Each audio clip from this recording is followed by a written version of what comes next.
जुलाय जुथा नामा दे खुलिनोसै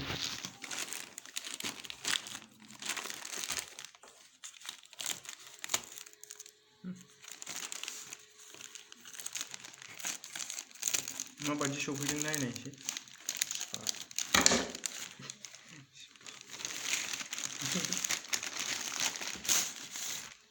आयु अक्षय कुमारसो नायलाय अक्षय कुमार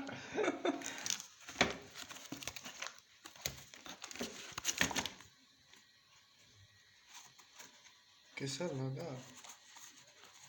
सा गिदिर 8 नम्बर 7 नम्बरानो गैयामोन बाल 42 सा गिदिर माथो गाननायनो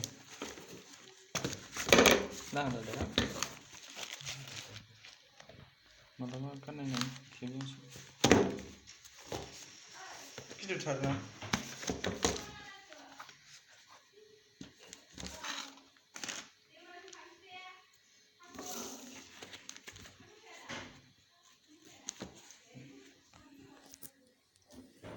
माबायदि जुथायालाय नै